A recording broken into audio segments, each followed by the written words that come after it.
Fala pessoal, beleza? Venho aqui nesse breve vídeo compartilhar com vocês um trecho de um livro que eu comecei a ler, até compartilhei nos stories. É um livro curto, até ia deixar para ler mais para frente, com base em alguns outros livros mais complexos aí que eu tô lendo. Mas por ser um livro curto, leve, 151 páginas, já estou aí praticamente na metade, eu vou trazer para vocês um trecho que, coincidentemente, é muito parecido com o que acontece no adestramento de cães. Eu vou deixar a dica do livro, tá? Positividade tóxica, como resistir à sociedade do otimismo compulsivo. O autor, ele é um dinamarquês, filósofo, psicólogo, professor de faculdade de psicologia, chama Sven Brinkmann, e ele traz situações e contextos muito interessantes para reflexão, sempre trazendo conhecimento que ele tem em filosofia, em psicologia e trazendo reflexões importantes. Aqui na página 46 ele fala o seguinte: alguns sociólogos chegam a falar de fascismo da positividade, que identificam tanto no pensamento positivo quanto na investigação apreciativa. O conceito descreve o tipo de controle mental que pode surgir se você só olha para o lado bom das coisas. Com evidências um pouco mais anetódicas, posso acrescentar que, sem sombra de dúvida, minhas experiências mais negativas na academia envolveram psicólogos positivos. Olha só que coincidência, não? Há alguns anos critiquei a psicologia positiva em uma revista feminina e em um jornal. A reação foi dramática. Ele sofreu perseguição também, né? 3 psicólogos positivos, cujos nomes não mencionarei aqui, acusaram-me de desonestidade científica. Nossa, parece que está falando da nossa área, né? E fizeram uma queixa à direção da universidade que leciono. Não existe acusação mais séria no mundo acadêmico. A essência da queixa era de que eu apresentava a psicologia positiva como inequivocadamente negativa e de maneira deliberada.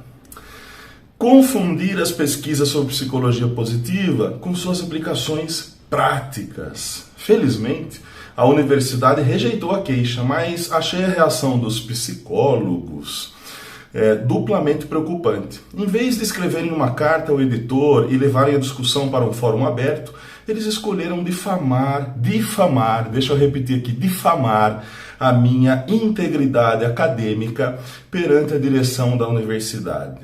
Bom, vocês acompanharam que eu estou processando uma difamação que eu sofri de um adestrador positivo, que não é a única pessoa que faz isso. Não é, né? Não é a única e não foi o primeiro, né? Que agora eu tomei atitude. Bom, mencionei essa história porque é irônico que psicólogos positivos estivessem tão relutantes em engajar uma discussão científica aberta. Nossa, que interessante, porque quando eu chamo também para lives, essas pessoas que me atacam, dão indiretas, que são adestradores positivos, eles me bloqueiam, eles fogem, né? E é interessante que ele coloca aqui, né?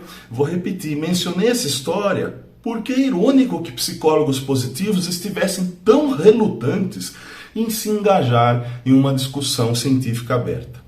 É evidente que há limites para a abertura e abordagem apreciativa. Apresso-me em acrescentar que, ainda bem, nem todos os representantes da psicologia positiva são assim, e eu também acrescento que nem todos os adestradores positivos são assim, ainda bem, né? De modo paradoxal, o incidente confirmou minha crítica à tirania da positividade, pois revelou que a negatividade e as críticas, especialmente as críticas dirigidas à própria psicologia positiva, devem ser eliminadas, aparentemente, por qualquer meio disponível. É ou não é algo muito similar ao que acontece no adestramento de cães? É sim, pessoal, muito similar. Eu vou dizer mais. As pesquisas que envolvem bem-estar dos animais, elas são importantes sim, e elas devem cada vez mais receber incentivos financeiros e interesses da opinião pública para que elas ocorram, porque a nossa relação com os animais tem que ser melhorada a cada época, a cada momento, isso sem sombra de dúvidas, mas infelizmente elas se encontram muito reféns de teóricos e pesquisadores com vieses abolicionistas e vieses do adestramento positivo, o que compromete a fidedignidade, compromete de alguma forma a imparcialidade e objetividade. Então, infelizmente, a maior parte das pesquisas que aí estão acabam estando nas mãos de pesquisadores que englobam vieses assim, ou de pesquisadores que sequer, jamais na vida, jamais vivenciou o que é o adestramento de cães. Nunca precisou sair atender 8, 7, 10 clientes num dia com as variáveis independentes do ambiente, do qual ele não reproduz nas suas pesquisas. E aí vai pegar um pontinho, vai trabalhar de uma forma que não é como se trabalha, e a partir disso vai colocar um título sensacionalista, lógico, e não sendo imparcial como deveria ser, e não englobando a realidade do dia a dia. Então isso é muito complicado no nosso meio. Muito complicado porque as variáveis são muitas, as formas de trabalho são muitas e muitas pesquisas usam a linguagem da análise do comportamento, mas acabam justificando por um viés cognitivista, o que traz outra linguagem, outras justificativas. Isso é muito complicado, que acaba até de certa forma, mesmo não sendo a intenção deles, mas acaba humanizando. Por exemplo, eles falam que a punição positiva torna o cão mais pessimista. Na verdade, quando ela é mal utilizada, ela pode suprimir sim o repertório comportamental. E suprimindo, você vai ter uma diminuição do repertório de comportamento desses cães. E eles vão avaliar sob o viés da cognição daí. Eles usam um termo da análise de comportamento, depois englobam o pessimismo, que é da cognição. E aí, se a gente for estudar análise de comportamento, a gente vai ver também que dependendo do esquema de reforçamento do qual o indivíduo está sendo condicionado, também diminui o repertório comportamental. E aí eu posso dizer que aquela pessoa é pessimista. Então vocês veem como que essas questões são extremamente complicadas no nosso meio. Então eu queria trazer essas coisas para vocês, porque adestramento baseado em evidências, psicologia baseada em evidências, abre leque para uma série de abordagens, e não uma abordagem e visão única.